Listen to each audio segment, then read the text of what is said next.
Uma policial militar foi encontrada morta com um tiro na cabeça. Dias antes de morrer, ela havia enviado uma mensagem a familiares pedindo ajuda. Pai, vem me buscar, o que levanta suspeitas e intensifica investigações sobre o caso ser feminicídio. Já em Vitória, no Espírito Santo, um policial foi filmado agredindo a namorada, também policial. Quem vai contar essas histórias pra gente é a Daiane Oliveira, aqui no Plantão do Meteoro.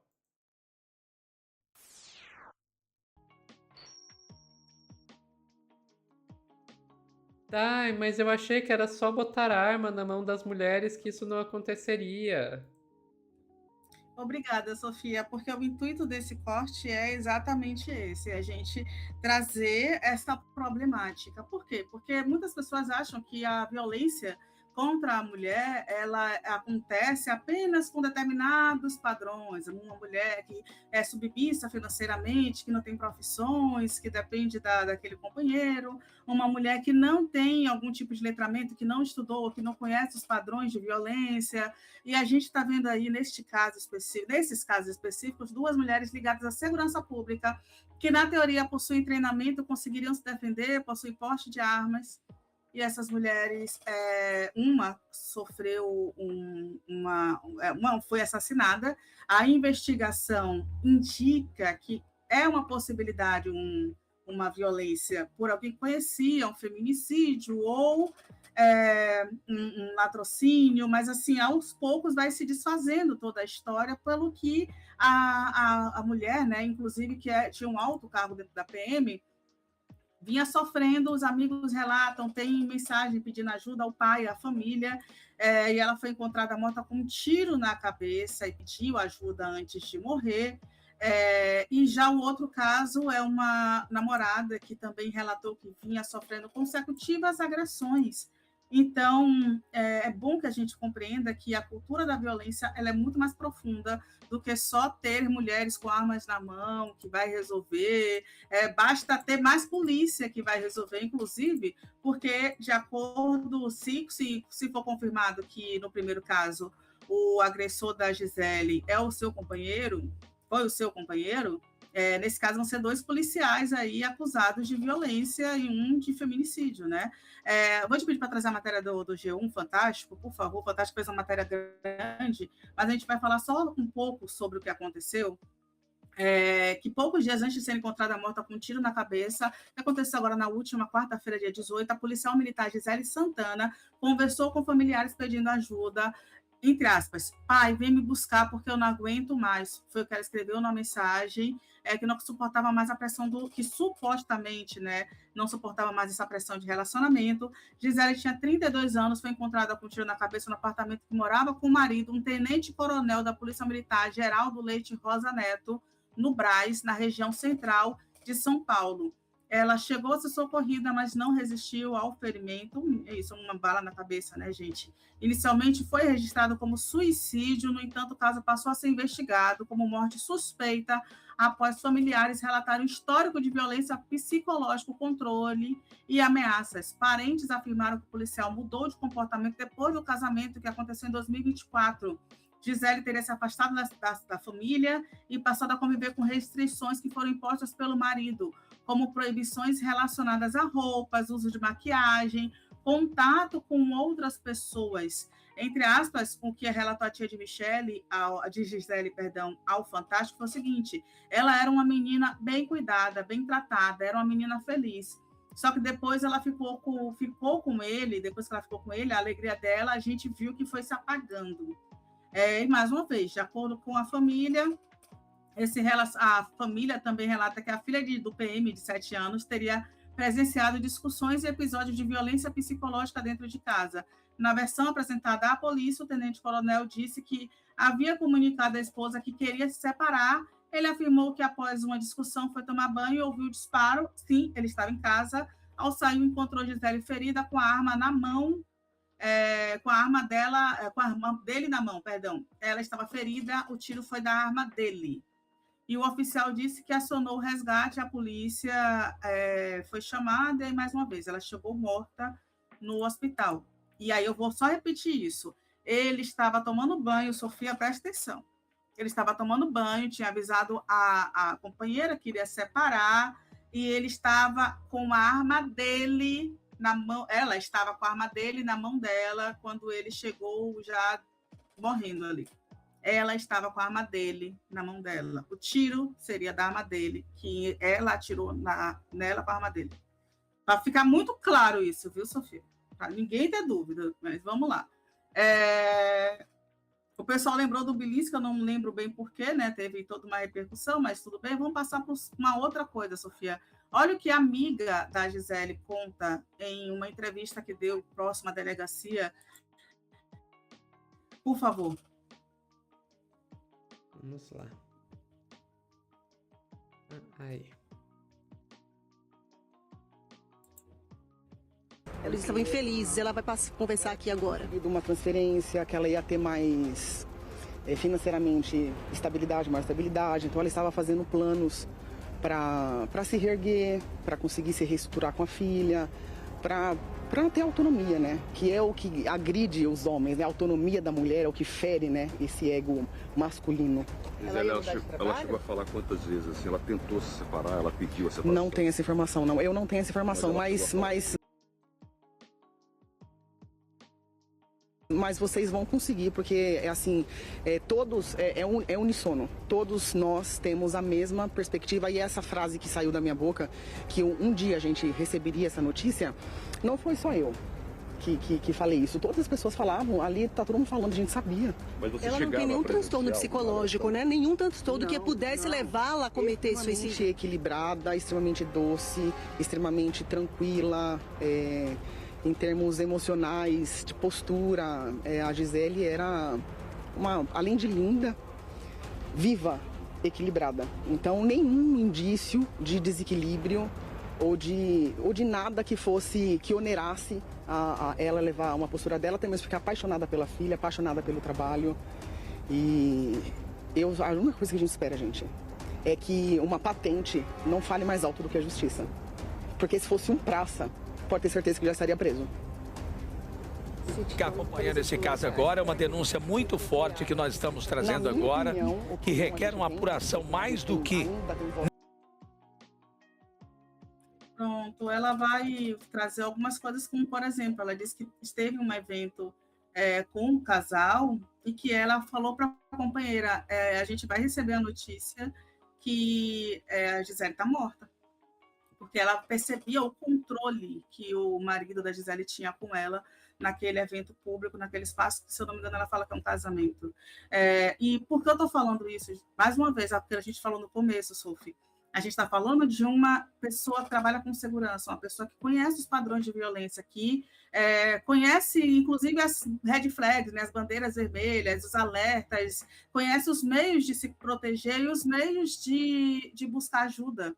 E essa pessoa não, né, aparentemente, supostamente, porque a polícia está investigando, essa pessoa aí não teria identificado um companheiro com este comportamento, de acordo com o que fala a família. Vamos deixar isso muito claro. A investigação segue.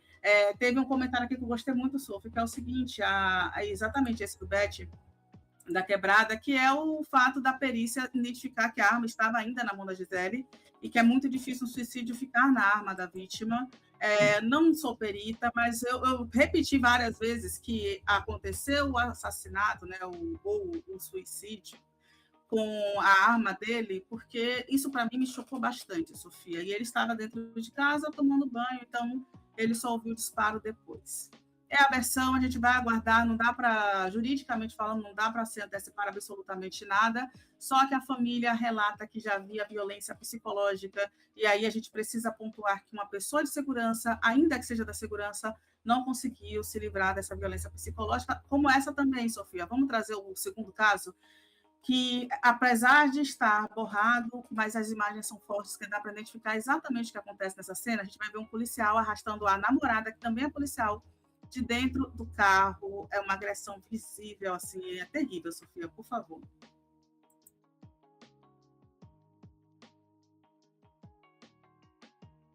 Rodrigo, não se envolve. Eu não fiz nada. Ai! Marcelo, você vai preso, Marcelo. Tira a mão de mim. Até aqui nas moleques não, parceiro. Tem dois nas moleques não.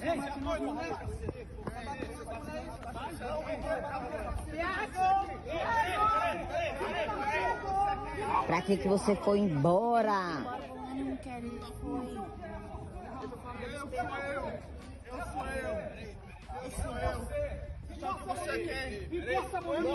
Marcelo, para!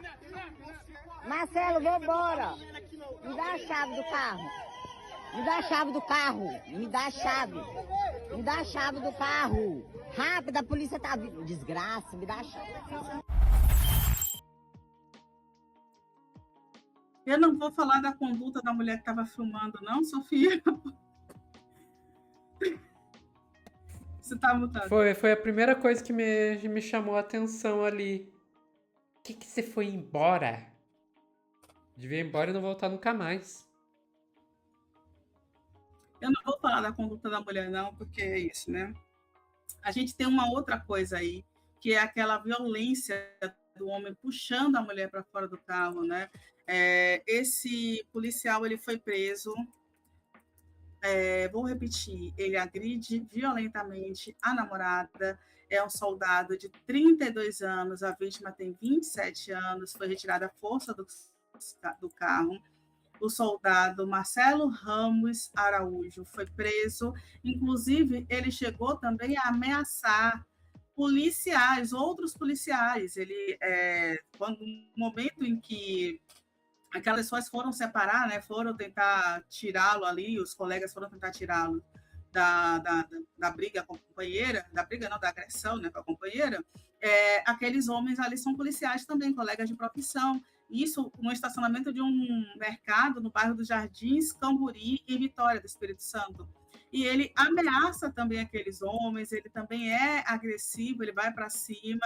Uma viatura da polícia fazia o patrulhamento no bairro, foi acionada para verificar o que aconteceu. De acordo com a primeira denúncia, teria sido uma briga generalizada, e no local os policiais encontraram o casal e também um amigo dos dois.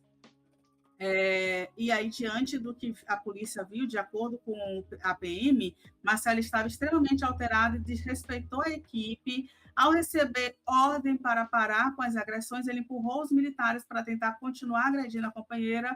Segundo a polícia, foi necessário usar o bastão e o spray de pimenta para conter a agressão. Que pena, né? E durante a abordagem, o soldado ainda passou a ameaçar os policiais, os colegas de farda. Vocês vão se seus recrutas, eu vou matar vocês. Isso em voz alta é registrado, tem aquelas imagens, né, que uma pessoa aparentemente próxima, amiga ali, gravou, uma pessoa que aparentemente protegia o Marcelo. É importante falar que a companheira, a ex-companheira, a namorada, relatou à polícia que ela já tinha sofrido violências, ameaças em outro momento. Detalhe uma coisa, viu, Sofia? Depois que essa equipe que chegou estava tentando conter o Marcelo, usou spray de pimenta e usou, né, tentou algemar, outra equipe também foi acionada para dar apoio. O comandante do policiamento da unidade tentou dialogar com o militar, mas não teve sucesso. No momento em que ele era algemado, o Marcelo ainda deu um soco no rosto do sargento, quebrou o óculos do policial. Aí ele foi contido por 4 policiais militares durante a imobilização para conseguirem segurar esse homem. Você acha que uma mulher ia conseguir segurar esse homem? Sabe? A gente precisa compreender que essa violência ela é totalmente desproporcional e covarde. A mulher afirmou que agressões e ameaças são frequentes no relacionamento e que o soldado controlava sua vida, inclusive financeira, com ameaça de morte ou deixá-la aleijada. Ela declarou à polícia, sabe, o seguinte, Sofia, que quando ela falava em separação, ele dizia que ia atirar nas mãos dela, nos joelhos, nos pés, que ele não ia deixar ela embora, que ela não sairia viva. A vítima dizia sempre que essas eram mensagens que eram comuns, inclusive com o registro de aplicativo de conversas que foram certamente entregues à polícia. E a gente vai agora esperar também a polícia dar um resultado sobre isso. Mas, até o entanto, houve uma manifestação da Corregedoria que disse que os possíveis enquadramentos no Código seriam feitos e que haveria investigação, vai haver os cursos da investigação, e aí não dá para ter nenhum tipo de antecipação. No entanto, que se houver comprovação de irregularidades, o policial vai sofrer sanções administrativas e penais previstas, e uma dessas possibilidades é a exclusão da corporação com o resultado da apuração, mas é isso, está ainda em investigação, a gente vai aguardar para ver o que acontece, se esse policial vai ser preso, se não vai ser preso, mas é isso. Se esses homens não tivessem aí ajudado essa moça, ela poderia ter sido a segunda vítima, né, dessa matéria, e não uma tentativa, uma agressão aí, Sofia. Vou só repetir, não adianta ter arma, não adianta ter treinamento policial, a gente precisa combater a cultura da violência contra a mulher, e isso é um processo cultural, é um processo social, a sociedade precisa fazer, mas individualmente a gente também precisa ter pessoas que se engajem nessa luta, e não mais red pills dizendo como a mulher deve ser tratada depois dos 30, antes dos 30. É isso, Sophie. Dai, é realmente uma... Para mim, o que mais me pegou é o fato das duas também serem policiais, porque é muito comum a gente ver gente dizendo não, porque se der uma arma na mão delas, na mão das mulheres, isso resolve. Não, se eu ensinar a minha filha artes marciais, isso resolve. E eu entendo esse impulso, porque é um problema muito sério que a gente vê do feminicídio, da violência contra a mulher. É imenso, é um problema imenso. E daí você vai tentar achar a solução que seja para garantir que ou você, caso você seja mulher, ou as mulheres próximas a você, não tenham que passar por isso. Só que não tem solução individual. Não tem. Até se você disser não, então não vou me relacionar com homens. Pronto, aí eu não tenho como ser vítima de violência pelo meu parceiro. Aí você tem o caso daquela menina que levou 15 facadas no rosto por ter rejeitado o cara que estava stalkeando ela. Não precisa nem estar no relacionamento. Às vezes você se negar a estar no relacionamento já é o suficiente para garantir esse tipo de violência. Então não tem solução individual. Se não tem solução individual, a gente tem que ir atrás das soluções coletivas. Que daí você tem realmente passa por uma mudança cultural, que infelizmente é uma coisa que no momento a gente está vendo indo no sentido contrário. Com esses movimentos red pills, etc., a gente vê que a mudança cultural, na verdade, parece que está potencializando essa violência ao invés de mitigá-la. Mas resta continuar tentando, né, Dai? Ficamos por aqui? É o que resta, né, Sophie? Tentar. Ficamos na resistência. Pessoal que está assistindo ao vivo, não sai daí que a gente já volta com mais notícias no Plantão do Meteoro.